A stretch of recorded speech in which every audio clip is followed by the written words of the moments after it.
What's up, guys? I'm Sundown. This is Full Red and episode number 2. I am joined once again by Nick, now Optic, Ashes, and Waldo, and our newest guest, Jacob PR. Welcome, gentlemen. How are you this evening? Hello. Doing good. Hello. Greenwall, baby. What? Yeah, so obviously, first and foremost, let's talk about that. How are you feeling right now, Nick? That's huge. Like mind blown, hands shaking, Twitter being destroyed. Like it's insane. I've been a fan. You don't understand. I've been a fan boy of everybody in Optic and the org for the longest time. And now that this is like a thing and that like we're part of what I was a fan of, it's like literally like it's some kind of Inception. Like it's ridiculous. They're gonna fit them in that house that they just showed off for the CS:GO. Like they're gonna Gears is gonna have this like side wing, and it's just gonna have the mentals in the closet. Not a chance. No way. No way. That place would be destroyed in like a second with the 5 of those guys in that house. Not a chance. Jacob, how do you feel about that? That's such a major org getting involved in the gear scene. Honestly, I'm actually happy for these guys because a lot of people know like Kenny and Lava, like Funky Bunch family right there to me. So like for that to happen to these guys, I feel like that's my brothers. Those are my brothers right there getting their dream orgs, and I'm just really proud of those guys. Obviously, I'm proud of the rest of them, but those 2 people, especially Lava, like I was talking to Kenny earlier after it got announced. Lava is the definition of started from the bottom. He came to Gal and Gal 3. Everyone, he wasn't that good. People, didn't give him enough credit. He played, with Elegance and crew. Slowly worked his way up to the GB All Stars, GB 1v1s. A lot of people don't know when he played with us. I had such confidence in this kid winning 1v1s. Like we needed a 1v1, Lava go, and then there's our 1v1. Lava comes back. All right, what's next? So like Lava is the true definition, and I wouldn't be surprised if Optic did their own story on him. Oh, very interesting. Calling out a individual story. I mean, it's true, and just to see the rise of them, I honestly had a chance to team with Mental for a very limited. It was like a month time spent. I don't even remember other 2 teammates to be honest, but he just flew at kids and consistently did it, and I was like, yo, like, chill out. We got a man up advantage. He's like, nah, I can kill these 2 guys. They're fine. I'm like, you don't need to do that, and then round over. It's like, okay, we won. Like, I'm okay with winning the match, but like, Jesus. And then it was over and over and over again. Every single scrim, every single GB. It was just, and just to see him going for that, and me thinking in my head, I'm like, this is just a 13-year-old kid who's just running around and has the better connection than God. And I'll say it right now. Like, I thought first UE tournament, I didn't think they'd win. I thought they would get absolutely wiped at LAN. They beat everyone, proved it wrong, and now they're Greenwall. So congrats, Nick. That is huge. Obviously, yep. Greenwall behind PR. What is that? Is that your 5th team now? Like 5th team name change in like a year? See, I joined them September of 2015. They were Glory. We went to Swarm for Hype, Denial for the end of season 1 and all of season 2. Enemy for Columbus, and yeah, that's 5. 5 team changes, and I've casted them, so it's really confusing, right? Where you've been calling this team Glory for. What do you call them? At this it's point? like obviously now it's Optic, but I know. Well, it was like almost all of MLG Columbus we were referred to as X Denial. Yeah. Nobody could remember Enemy Esports. Well, it was worse when we were at Hype 4 because I was casting. And I would say, because it was ingrained that it was Glory, I kept saying Glory because I had casted, like, all the ESL preseason matches. And I'm just like, Glory, Glory. And I was like, Swarm. I'm like, they changed their name before the event. This doesn't count. This sucks. Yeah, but I don't expect we'll see the name changing again for at least a little while, especially if they're able to cement themselves as a cornerstone in Gears of War 4, as I'm pretty sure everyone is assuming. So the next question is, Optic buys in today. TK got involved earlier. Envious, obviously, got involved pretty early on in the process. And then Dream Team, who is a pretty major player. The real question is, what other orgs are we going to see get involved? Obviously, Halo has a TSM team as well. They have CLG. Are we going to start seeing the likes of those names? Can you guys think of other names you would want to see involved? And as we touched on last episode, like, why is this really such a good time to be getting involved in the Gears of War scene from an org's perspective?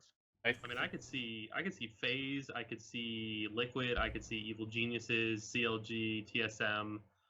If it starts to get bigger in Europe with these European lands with Gfinity and whatnot, I could see Fnatic and SK getting involved. But H2K probably. H2K for sure, and they could even come to NA because they have an NA COD team, right? Yep. Yeah. Yeah, Yes, I think they had to Epsilon, change their website too for that. Epsilon. Like there's a lot of orgs that I could see getting involved for sure, especially once you have like Envy getting involved was huge because it attracts a lot of orgs. They go, oh, Envy's involved. Like there's got to be something here that I missed, or whatever. Now it's like Envy and Optic are involved, like two of the main heavy El hitters. Clasico, El Clasico. Yeah. Top 3 El teams. Clasico, and how perfect is that? Oh my Yeah, right. God. There was already the rivalry between the teams, and now like we've got the org rivalry. Yeah, kinda coming boom, into it, too. instant. Oh, that's gonna be phenomenal. Yeah. Oh my God, The storylines. fans for that one. The Uh, viewership too, like. yeah, that'll be big. But I don't know. I think I could see a lot of orgs getting involved with all these heavy hitters. I don't see Dream Team staying involved. I don't see No, Dream. you don't. No, I've heard because too many problems with Dream Team. as yeah, an org. like well, they weren't paying their league players, and they were losing their league players. They aren't paying their Smash players, and they just lost 2 of them. They haven't been playing their COD players for like this entire last season of CWL. They already switched. I know Killa was a part of that team. I forget who they went to, but they already switched. They wanted to leave Dream Team in the middle of a tournament. Yeah, So- like they had to like finish out CWL's Dream Team, but they like were not getting paid, and I'm pretty sure Dream Team's parents like pulled the funding or something like that. Like I don't.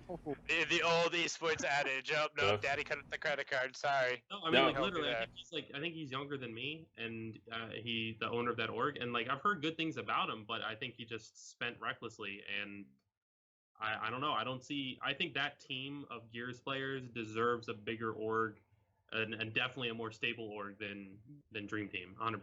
I think what's going to end up happening is what happened with Vex, and when I said this when the teams were coming in last year, where they were talking about how all the different orgs are going to be coming in, we're going to have all these new teams, and when Vex bought out Notorious and all this other stuff, I was like, eventually people are buying teams to sell teams, because they're going to sell the contract to somebody else. I figured Dream Team, to buy themselves out, are going to sell themselves to a bigger org. I hope to see stuff like, Liquid getting involved. I don't know about Cloud9. It's kind of up in the air because Gears is a little They bit. have a Halo team. Well, They do have a Halo team, but by Gears the is way, just while we talk Cloud9, I just want to say the Cloud9 pump fake by some of your players, Nick, was just absolutely incredible.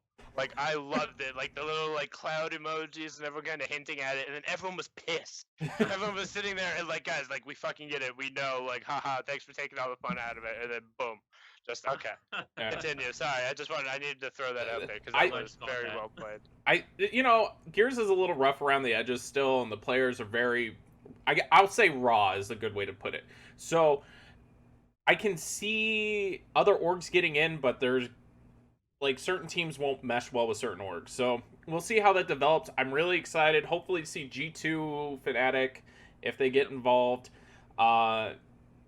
Maybe I would love to see Gears get big in Korea, but that's a long shot in hell. So Yeah, I don't like again. We Yeah. said last time the Asia ladder. There are people playing Alright. right now though, but I think they're Australian teams, not Mhm. really Asian teams. Yeah, it's mostly Australian community because I remember casting one of their events, and I remember the names like GPP, Darksided, and a few of those guys I remember casting. So it's mainly the Australian teams, but if I could see it happening in Korea if they brought it to the PC. Korean That- culture doesn't really Fair. work well with that type of game. That's why there's not many Korean CS:GO teams. It's not super big on bang bang shoot kill, especially now when it's bang bang chunk huge giant alien monster, grab his face, rip it, and smash it into the ground over and over again. Which I don't the swarm execution. Like, let's go back to talk about how we used to be pumped when we were able to like wide on people and punch people in the face. Now you're like physically grabbing the dude's face. Eat the concrete. I can just No, imagine robots it now, cool. man. Oh, 3 for the bread, you get him down, 4-man hump, and then somebody's just bashing his head into the ground. I'm so excited. Someone unplugs their controller, and then a guy gets up. oh, God, MVN. You can tell 2007. PR's not ready to Ooh. adapt though. saying 3-3 for the bread, but we got escalation now. Oh Man. yeah. Five on right? five. 6 Already foot still spread. living in the Got a past. spawn trap. Got him. Somebody grab Got sick about escalation nades. sometimes.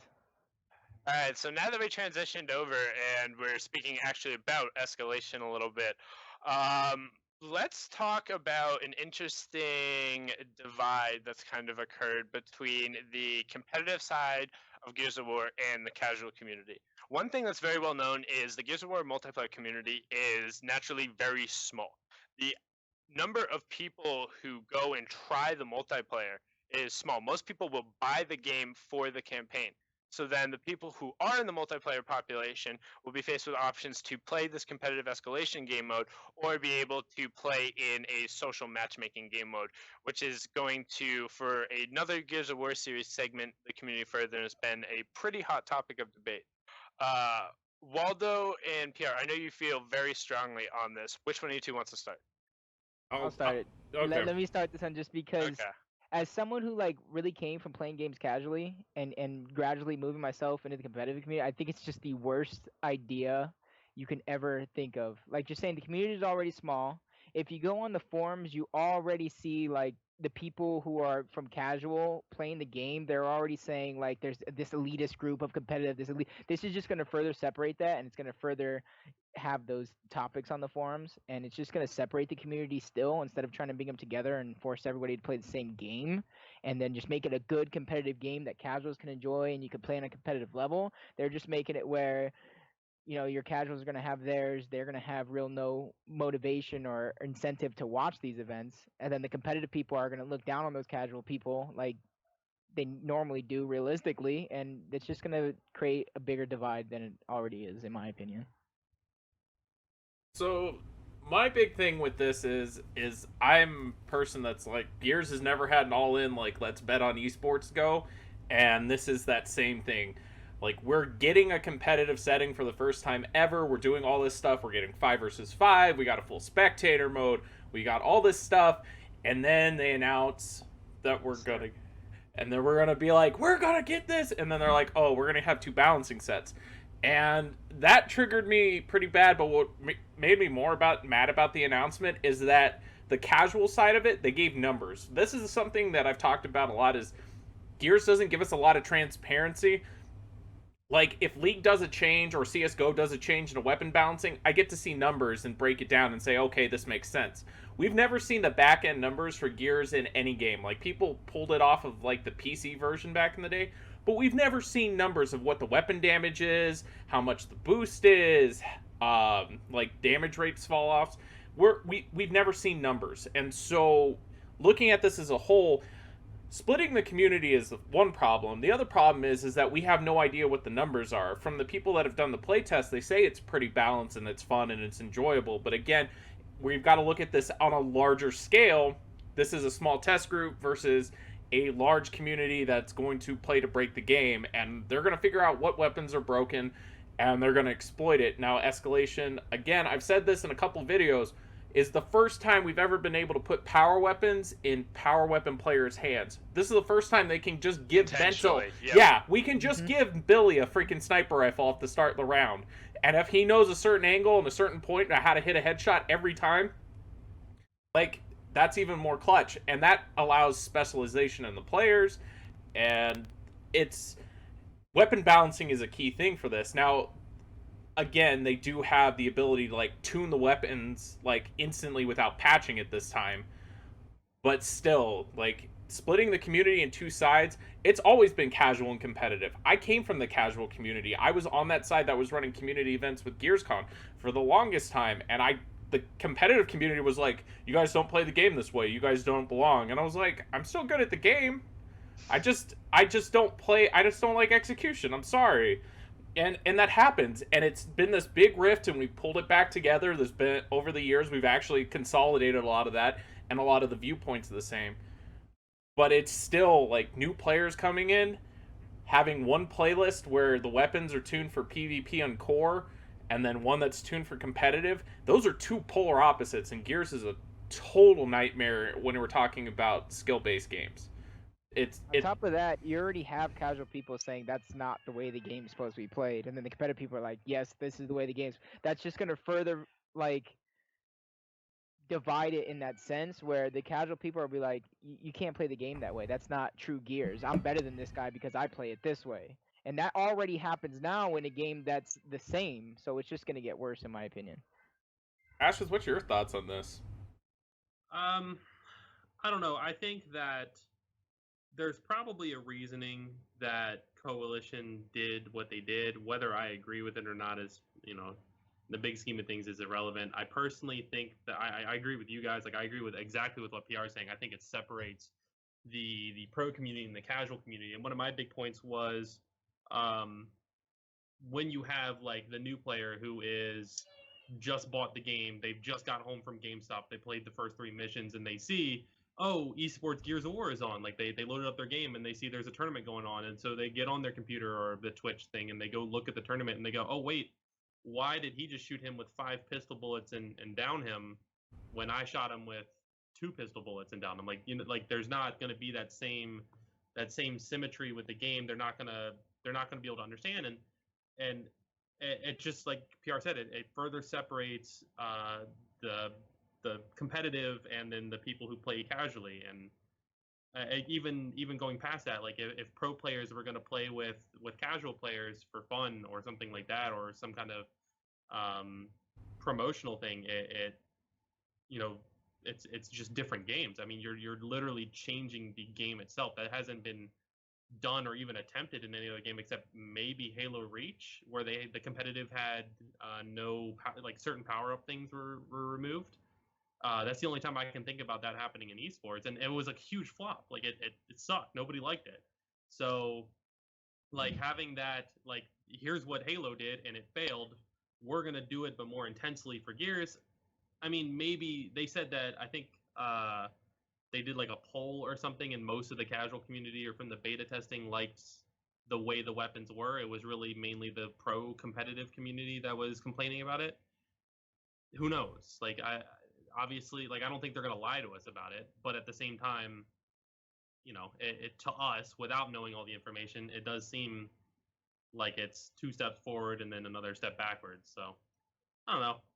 We just gotta roll with it. Our main goal is to just be the best at the game that we're given. Like if it means learning the best of 2 different game balancings, if it means not worrying about one and only focusing on the other, like we just got to roll with the punches and do what That's we got to do. That's gonna be what it's always been. Play the competitive game, because when you were playing Blitz, you learned to be the best Blitz team because you were playing Blitz, and then Blitz is gone. Well, you're learning to be the best execution team. You don't like that we can't hang on our round? Fine, push us and kill us. Beat me to the power weapons. God, you guys suck. Grab the sniper, guys. Let's all run. Okay. Let's run. Get to the chopper. Literally. I think all season 1 we sucked. Season 1 of the ESL Pro League, we were trash on Fuel Depot, like the first half of the season. And so against like Envy and like the teams that we really sucked against, we would go pick up sniper. Like Billy would grab sniper and we'd hide in hangar. Like that was our bad side strat on Fuel Depot. Like every single round. And it's like, go ahead, try to push us. Like we dare you to push Billy sniper. I don't care how many boom shots you have. Push us. I watched it happen and I just sat there and laughed. Like I watched the VODs over. Yeah, because like, how do we beat this? Like how do we get them out of that side? You literally have to camp for. You grab the first set of boom shots, the first set of nades, and then you grab the second set of nades and a second set of boom shots. And both sets of nades. Yeah. Both second sets of nades. Yeah. And then you push them with. Hope you can get him, with enough time left. Hopefully Billy doesn't pop the main player. And you don't get anybody's face ripped off as you walk into the hangar, and then the 2 people who sit and reclaim the smokes have to throw the smokes at the right time. I'm telling you, no, Chubbs, we were in a GB the other night, and Field Depot was game 5. Chubbs called it. He's like, E6 it, just to flip the side. It was 3-2, and we were like, oh, we'll flip it over, we'll do it fine. And we went, and we camped hangar. They pushed in, Chubbs ripped 2 people's faces off, and then we chased them out, and they didn't win the round. Next round, they camped hangar. We waited, grabbed everything, pushed with 45, killed them, and then we won the next round, just fighting them. Like, that was it. We flipped 1 round, and that was the difference in a best of 5. Yeah. So, people are gonna find the most effective tactic. Oh, it's funny. It's almost like most effective tactic available. Is it almost like Gears might have a certain meta? escalation. Well, Hopefully, with the new weapon spawns going in. I don't know. I don't think that you think can there'll be a camp meta. anywhere. There will definitely be a meta in how you do weapons, and I think that this, like I said in one of my videos that I did, is this is going to diversify a lot of players to specialize in certain roles. There's going to be people that are probably going to be really good riflers, and we can actually like highlight this and analyze it and be commentary on it. Hey, this player is a good rifle player. He's good at hitting his shots. He's good at creating, cover fire and also landing his shots to wound the other player so that his Slayer or the shotgun guy can run up or someone else can hit a shot. Like, it's going to allow for more teamwork and, good weapon balancing on the rifles will allow, different types of strategies to work.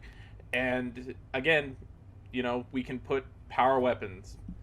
I fear for everybody that lets Billy get a sniper on that.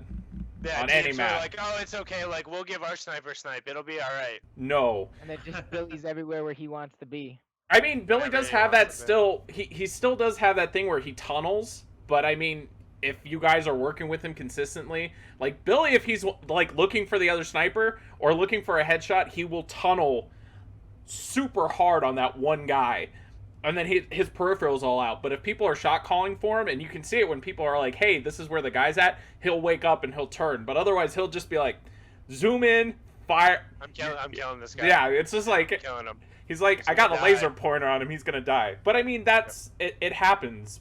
But at the same time, there's more shot calling. There's more playmaking ability. They've fixed a couple of things. I'm interested to see what power weapons go and what people decide to put on. Apparently, the retro lancer is a secondary weapon. I don't understand. Yeah, we'll be interested to see what secondaries are allowed, / if there are different ones. And additionally, what I'm most excited for, as somebody who used to sit in a annex for hours throwing ink grenades and incendiary grenades and frag grenades, I'm interested to see if there's some grenade specialists who come out there. Like, obviously, there's some players who are like particularly good with grenades, but I want to see somebody who is good with grenades. Like, I want somebody who is consistently banking shit off, grabbing them. Like, a team wins the first round. All right, like, we're putting nades down so he can grab grenades. I'm going to see, like, I want one of those players so badly. Because as soon as you get one of them, all of a sudden it starts filtering through the entire community. One person learns a trick grenade, and then they see it in a scrim, and it's like, holy, like, we can't beat this grenade. He throws it every single time. Like, how is he doing it? And then they go in, and they look around the map, and they're like, oh, so that's how he does it. And then they spread it to another team. And it happens like wildfire, and I really want to see that kind of spread, and hopefully there's a meta around putting nades down, where you're able to place the nades, and like who is able to get them. I think that it ends up being a primary. I think it's in the middle of most maps, and that'll be. Well, you could place it anywhere, but if you place it somewhere like a bull talk, both teams would get Both nades. teams get them, exactly. So the big thing that I think for this is that map control comes into a big element here, and how team fights are, and then selecting the weapons. You kind of have to pick and choose where you're going to start fights. And finally, thank God we have symmetrical maps. I don't know who's not thanking God for this, but they are actually designing maps that have good flow and good areas of combat that we can actually watch and break down versus War Machine, or not War Machine. War Machine's a bad example. Mansion, which we only use 40% of the map because there's a boom shot and grenades, and there's Field no other depot, point. asymmetric map. Process, people are always like, oh, this is a good map. I'm like, one side gets there faster every time. And they're like, oh no, it's balanced. They're play testing. They actually go in and have somebody on each side and actually time it. That's one thing I think they didn't do in previous Gears games that they need, because boxes is a perfect example in UE of somebody not testing that out, because Locust gets that front spawn. It's Yeah, literally you're something there that you first. can program. Is you have two bots, you set them to hit thing, and you have them run and time them and see if they reach the spot at the same time. If they don't, Yeah, automation testing. Yeah, you can automate that. Yeah, you don't have to sit people and do it. You can just be like, everybody reach the spots, all the timing's the same. Additionally, you can just like count the units. You can make it the exact same number of units from Mhm. where one spawns to where the spot is, which I'm hoping for symmetric map. My thing is, the reason, and I like Gears of War 2 the best, was I felt the maps were pretty solidly designed. Granted, they had certain flaws to them, and the game obviously itself had certain flaws, but like Pavilion provided some pretty solid gameplay. Security, obviously, come on. Come on, this is And we're at a talking competitive 2009 level, again. especially with execution at a competitive level, any map could be campy if you want to like camp. And with money on the line, any map can be campy. Well, with execution. they decided on a lot of weird things with Pavilion though, and that's one of my arguments against that map is that they were just like, we want you guys to fight in these close corridors where there's a bunch of smoke tags and all this other. I was like, man, this is just the lanes of combat and even your line of sight is just terrible across that map. I mean, in the middle it's good, and then you get up to that top side where snipe used to be, and it's just a cluster of God only knows Especially what. by the mid-rim, yeah, Oh, with the God. Ragdoll sense.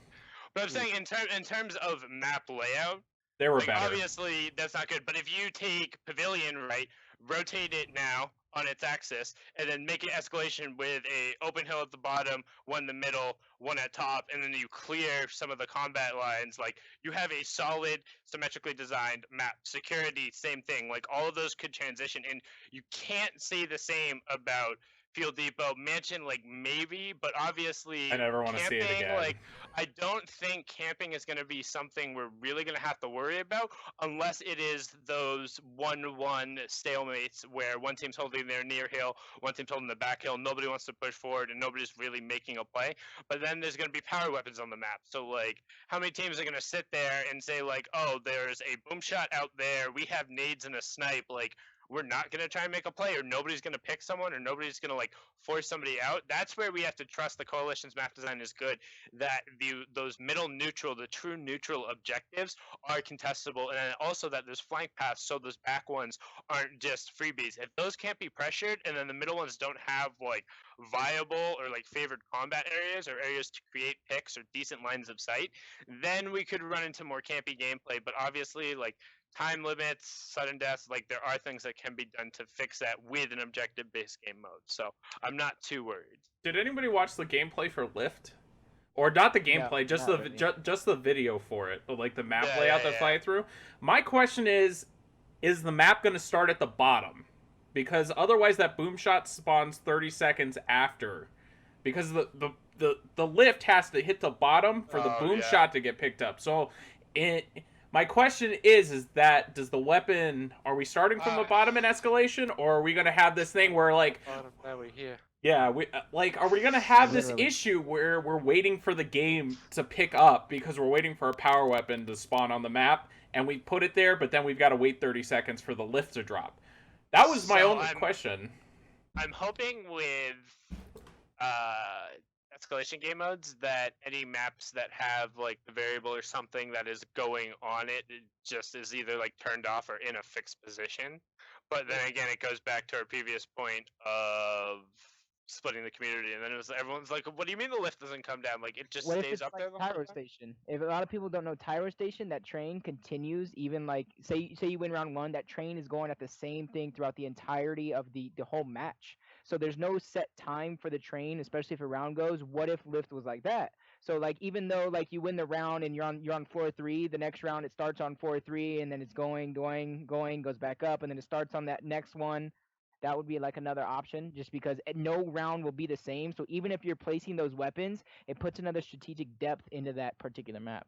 Yeah, but then it really Yeah, it's destroys that the could just flow turn of into a combat. cluster Yeah. very quickly. Yeah. So, fun story. Like, I was talking to Michael, who's been designing maps at TC. I was working really hard on the Blitz stuff back when UE started.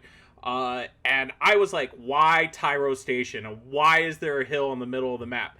And they were just like, it's just for fun. Like, we weren't making this to be competitive. I was like, okay, now I'm not angry.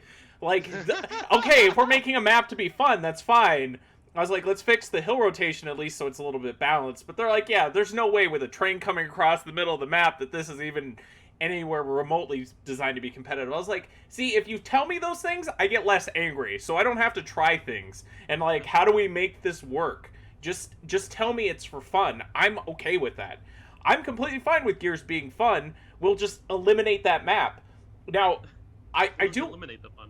Yeah, we'll we'll eliminate the fun for competitive, just so that we don't have people like I got just business and trash talk. the train was the 7th man. It killed me like 6 times. But I got my cap. Got my 300 points. You bet. Let's talk. We brought this up in the Discord the other day. We were talking about map pool.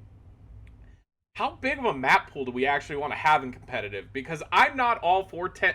Like, I want maps, but I want like a 7 to 10 or 7 to 9 map pool, and we pick and ban maps and best of threes. That's what I want. But I may be the I'm wolf. completely down for the to be like 36 viable competitive maps. I like Oh.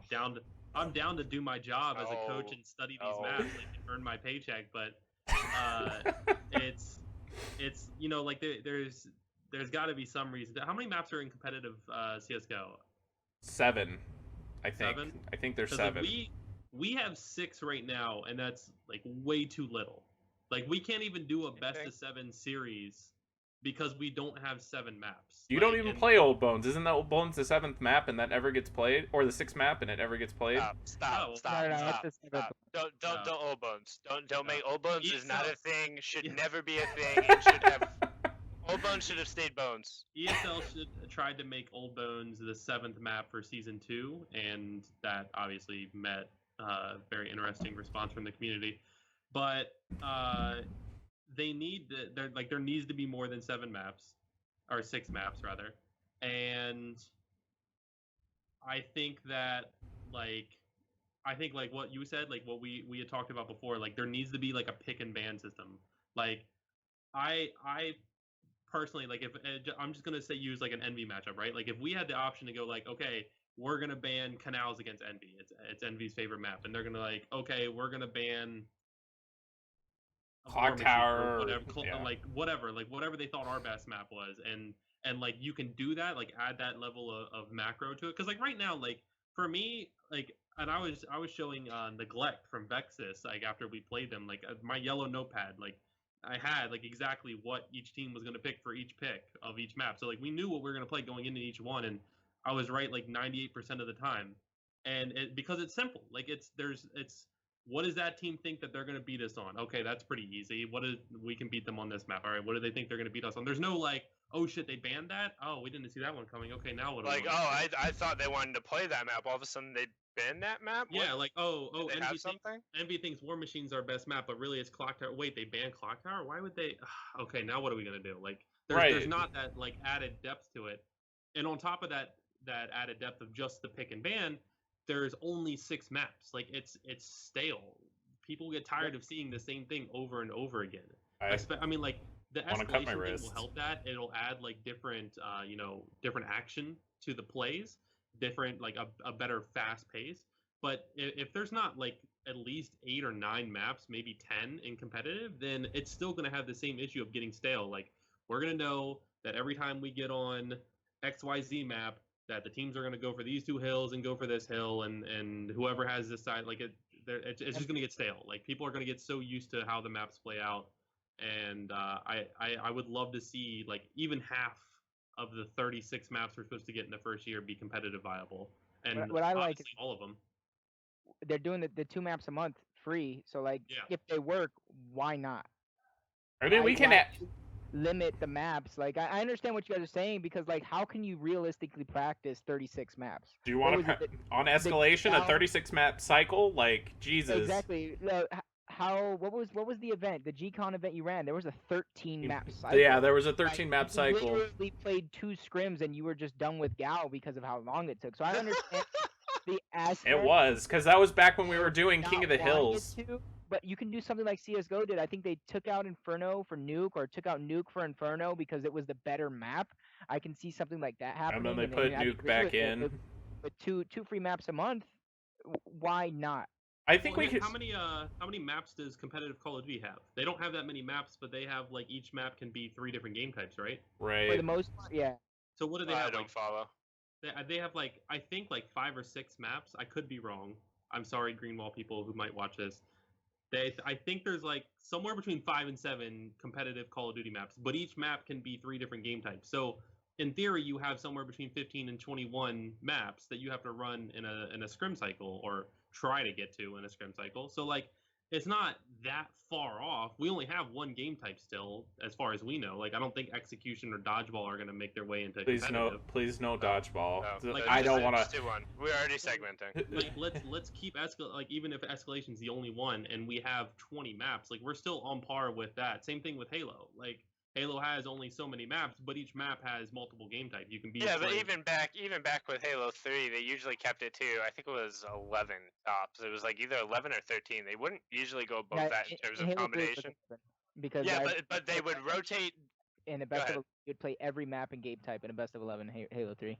Yeah, but then what they would do is each tournament cycle they went through, they would update it. So they're like, oh, we're gonna take out like Pit CTF, and now we're gonna put in like Ball Guardian, even though they never take out Pit CTF because it's the fucking Yeah. greatest Yeah. game type ever in Halo 3.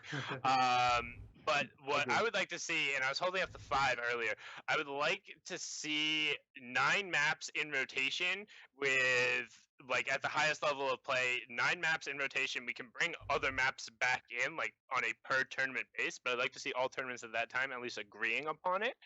And then have it get down to a best of 5 by having each team ban 2 people. So I love the pick ban, but I would like to see it almost Dota style. I don't know how many League players end up watching Dota or know a lot None. about how Dota drafts, but you will end up doing bans intermittently with your hero picks. So for Gears, the way that would work is my team would do a ban, your team would do a ban, then my team would pick a map, your team would pick a map, then CS:GO we'd does do a this. ban, you do a ban. I Yep. actually like that. I like that type of Yeah. ban. CS:GO because, does like, that, and I'll comment on this really quick, because what CS:GO does is it does ban, pick, ban, and then pick, and then there's another set of bans, I think, and then there's a randomizer that picks the last map, because they do best of 3. Yeah, I I know. think- I'm pretty sure. So I don't want to speak. Obviously, I Yeah. watch a lot of CS:GO, but I don't pay attention to the specifics of how the drafting works because I know they have tons of best of 1s as well as best of 3s, best of 5s. I don't think I would want to see any best of 1s in Gears. So in terms of a best of 2, best of 3, I'd like teams to at least be able to pick ban once and then have a viable map pool, which means at least having 9 if we're going to go to a best of 5.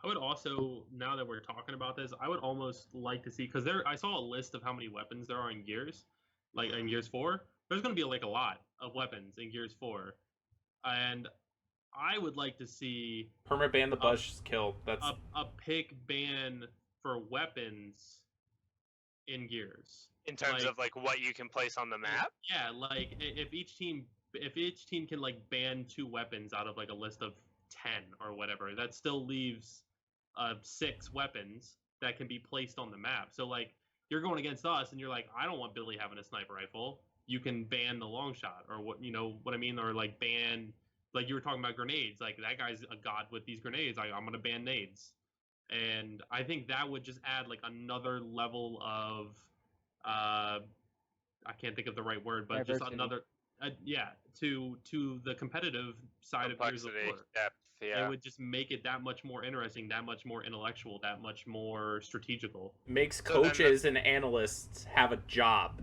so So that they can plan things Long out. live the coaches! Viva la But- coaches!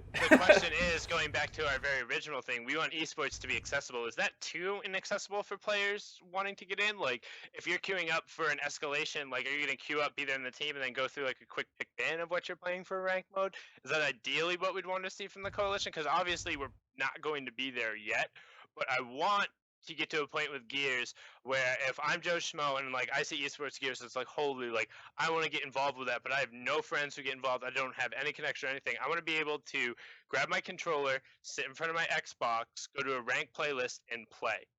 I want to be able to play for hours and hours and hours, and I want to see my rank go up and up and up and up. And then I want a team who's there to be able to look and see, wow, this guy plays for a lot of hours, and he's winning at an 85% rate, even when he's playing against only pro players. Like, that's what the process looks like in League of Legends. Like, all these like talents for the NACS and NALCS, they're brought up. They literally have grinded the ladder and got to a point where people will recognize them. That's where you see some top players get pulled from. Mm-hmm.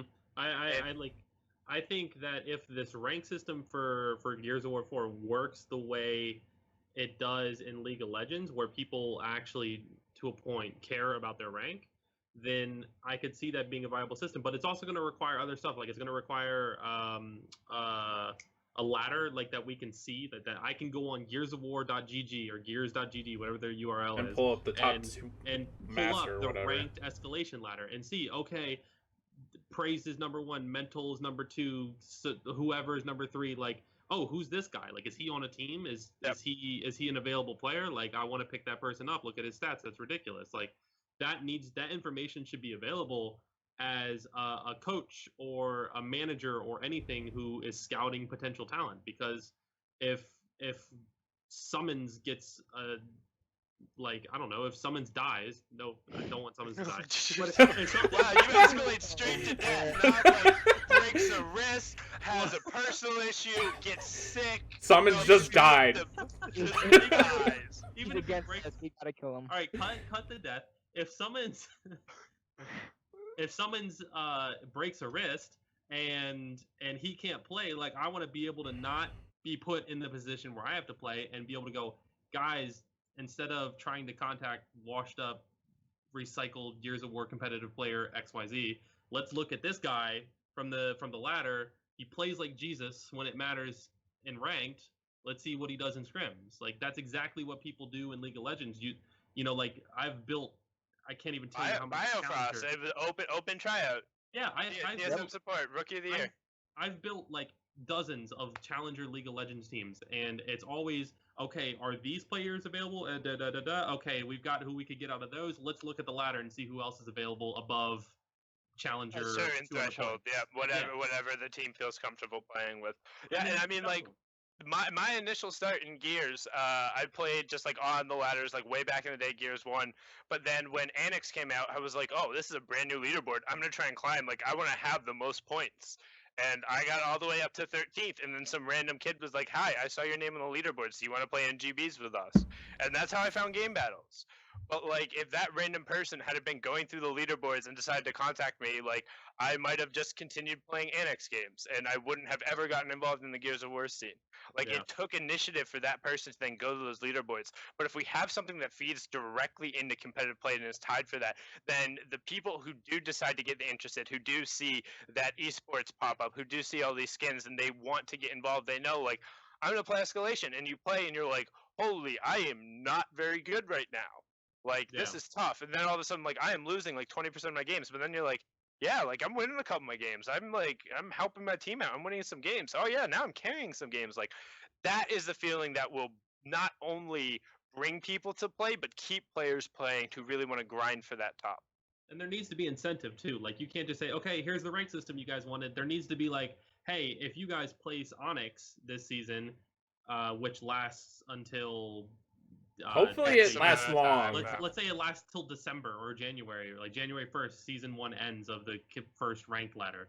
Like, if you last that long and you place Onyx, you get a special edition Onyx skin. You know what I mean? Like, there needs to be something that's an incentive, like League of Legends does, to make people not only play it, but take it seriously. Like, if you're top, could you imagine how sick it would be if you were like top 10 on the escalation ladder?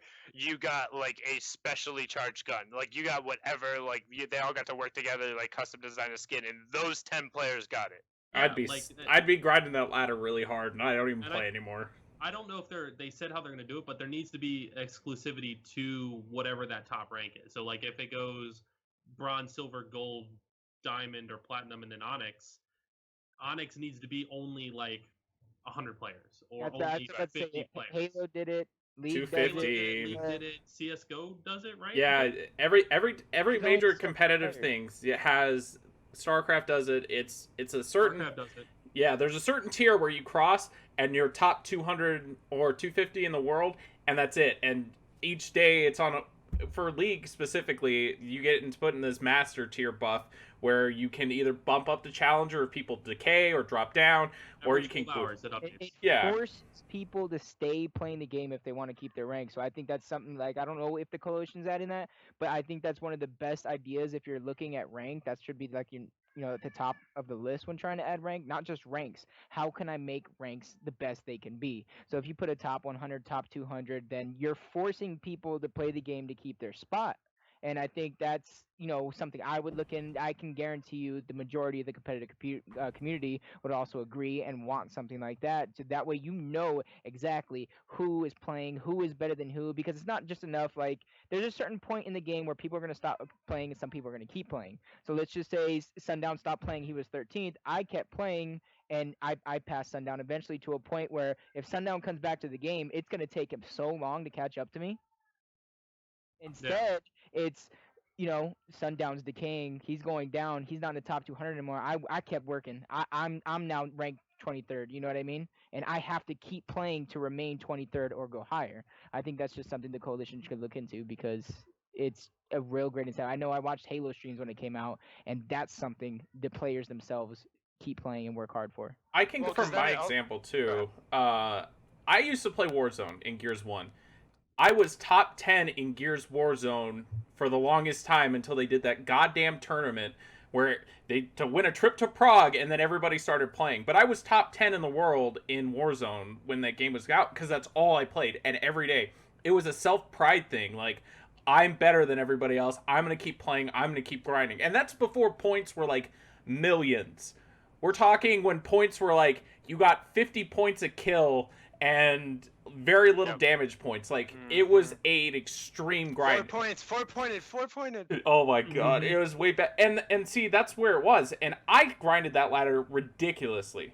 And then it broke, and then I stopped caring. But I did the same thing with Blitz when it came out. Like, I was grinding really hard, and then there are the kids that have no lives and were grinding it for 24 hours. I was like, man, this is impossible to Stop see. queuing with their friends, just trying to get the highest score possible, because all it was getting the highest score Yeah, possible for as and- long as possible. Like, who can maintain it? Yeah, and I was good. I was like, I was up there, but then at the same time, I'm like, man, I do not have the time to grind this. But if there's a ladder where it ranks you and comparison of how well you're doing, and the rank system is competitive and there's a good ladder system, I would play it because then I have incentive to play it on top of doing analyst work and all the other stuff that I would do on the side.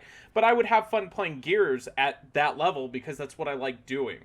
So Right. it has to be incentivized like that because we're the most, like, if anyone hasn't ever played with Gears players, we have egos out the wazoo. We are the biggest shit talkers that there is in the scene. It doesn't matter. Doesn't matter who it is. I'm better than XYZ 100% of the time. It's been like that forever. Could you imagine queuing up in an escalation match and just finding like 9 other competitive players all in game chat, like wanting to win? Like, that's how you make friends. That's how friends were formed back in the day. You got it, and it was like, I won this game. Holy hell, I'm so hyped. Like, you made a god play. I made a. Did you see that?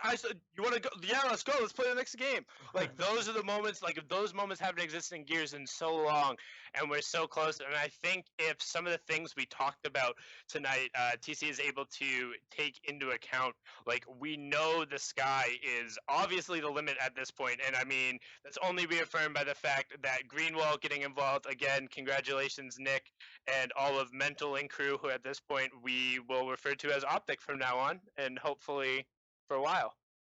There's one more thing I think that, or at least for me, for ranked. Have any of you played Rocket League, like ranked Rocket League? Yes. Yes. Please, for the love of God, make ranked for Gears of War 4 like ranked in Rocket League.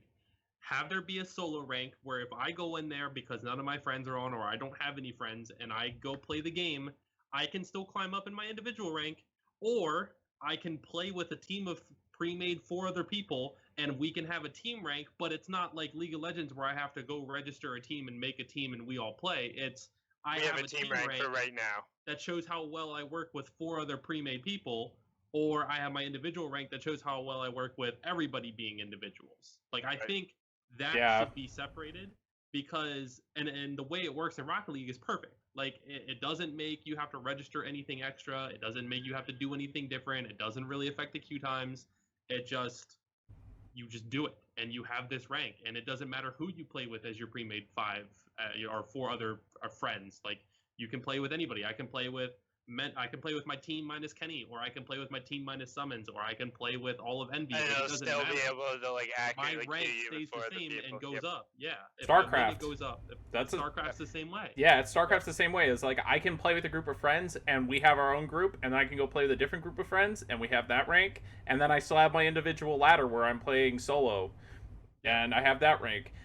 I think that's a great idea because I always get irritated where people are like, oh, well, you only play with the team, so your individual rank's not that high. I was like, what does this matter? I play, like, teamwork, Gears? Yeah. Like, Yeah. it shouldn't matter, like, your individual skill, and I think that they really need to This is another thing with ranked ladders is you need to separate pre-mades, like 4 stack teams versus 4 randoms, because I swear I'm gonna lose it if that happens all the time. Because it happens Yep. in Gears where you Because just that's what it's gonna be. You play with the people you know, you get in party chat, and then you're going. You will find zero argument from me on that. Like, I want the distinction between I'm playing with people who we're going in and we're all working together, and I'm going in by myself, because for me, like, regardless of what game it is, I've never been like the most mechanically talented person, but I love working with other people. I love talking to them. I love figuring out a way to win. Like, I love being able to coordinate that, because that like joint adventure to the end makes it so much better. And that's why Gears is so hard for me, because I only enjoy playing the game right now when I'm scrimming with other people, and I'm like when I'm in their party, they make it so difficult to play it as a lone person who wants to go in. And if a ranked escalation mode can fix that problem, whew, I'll grind that thing all day. It's needed, and like my only concern would be at launch, will there be enough of a player base to support like not allowing a pre-man or like a pre-made 5-man queue play up against maybe like a 2 and a 3-man, or just a bunch of solo players? Like, is there going to be enough player base to kind of have their system go, okay, these guys need to wait for another pre-made 5 close to the same rank as them, and these guys will be put in a different system? Like, can there be a player base to support that? But honestly, like for me, I don't give a shit. If I have to sit there for 10 to 15 minutes to find other people to play with, that's fine. I'm used to League of Legends. I've sat there for 45 minutes waiting for a game. Like, I can sit there for 10 to 15. I'm completely good with that. I'll pull up Reddit. I'll watch a YouTube video. I'll make food. Like, I don't give a shit. I will do whatever I have to do to pass that time. But a warning, like League does now. Yeah, but like, give me a warning. Be like, hey, it's going to take you a while. You're a really good rank, or you're a really shitty rank. You're terrible at the game. We're going to have to find people as terrible as you are. Like, let me know and let me play against people who I belong playing against. If I get into a game and I'm by myself and I see XYZ Killa, XYZ Zilla, XYZ Thrilla on the same team, I'm going to be like, well, fuck me. Like, this is over. Next, you win. I can stand here. Yeah. Oh. Open mid. No. Yeah. GG. Open mid. That's it. Game was over before it started. Random guy trying to make a snipe montage in the middle of your ranked game. You're going, what are you doing? Mention on you, he's a perfect example. It pisses me off every time, but like that's because I'm a competitive player. When I'm running outside the boom shot, I see 3 of my teammates going into snipe. I'm like, oh, it's one of those. I only need a couple more for the achievement, bro. If I die on Mansion and I see people at Sniper, oh, it's like, I gotta leave. I just argue the map control point. I'm like, there's literally nothing inside worth grabbing that you can use to turn that favor. There's Hammerburst, dude. The Hammerburst OP. Yeah, if you pick it up outside, nothing inside's worth it. Like, the only thing that's in there is a bolt talk pistol and a sniper. Oh, yeah. So do they just? Oh no, bolt talk goes to regular. Yeah. Yeah, it's the purgatory that is the solo rank in Gears. It always is somebody is gonna screw the pooch for somebody. And I mean, yes, you're not gonna win 100% of your games. It's just not feasible. Like, you're gonna get beat. It's not actually people trying to actively win. Yeah, that's the issue. Mm-hmm. One thing is they're talking about the rank. Please, a penalty for quitters, a penalty for AFK, a penalty for like trolling, something like obviously report system. Please. Yeah, a report system that actually works, because the amount of games where I have people, when I pick up snipe, they're just waiting there for the next snipe. They throw a smoke on the floor right in front of my aim, or if there was friendly fire, they would probably kill me for that sniper. Yeah, and it's like CS:GO does enough because friendly fire happens, but enough friendly fire damage, you get like auto booted replaced with a bot in CS:GO. If you kill the teammate at a spawn, it's just like kill them twice, you get auto booted. There needs to be penalties for this stuff, because right now, if you lose a match, like in UE, you lose a match, you quit. All right, I lost 20 XP. I can just play one game and get that back. I win one game. I win one bot game. It's back up. Yeah, I definitely think providing players with a way to play that feels fair and balanced, and then continuing to give them incentive to play, is, I think, the goal of any multiplayer game. But it seems like Gears has been kind of missing the mark on that. This is obviously a step in the right direction. Yeah, step behind, but I think we have the ability to make a huge leap in Gears 4. This is the first time we've seen like full-on developer support, huge orgs getting involved. Like, the future is now. Like, enough talking about the past or what like used to happen or whatever. Like, everything going forward is what's going to make Gears of War. So it's super exciting to be there. And now, I think that's it for this evening, gentlemen. Any final thoughts you want to bring up before we wrap up?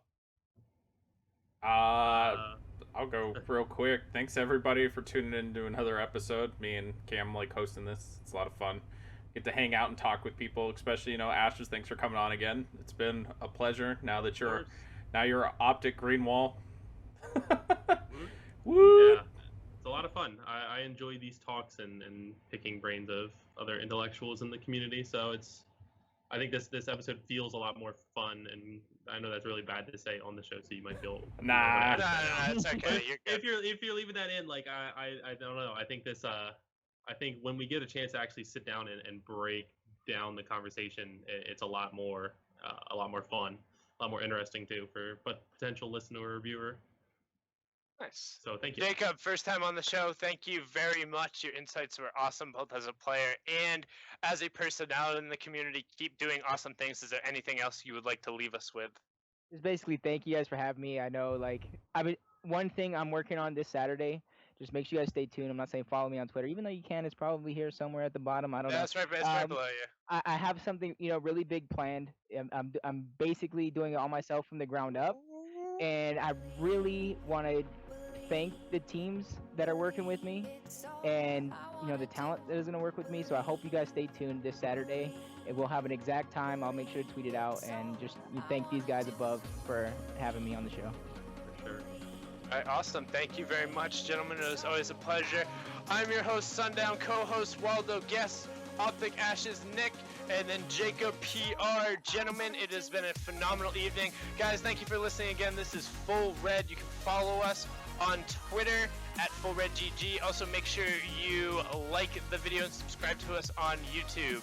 You're the best. See ya.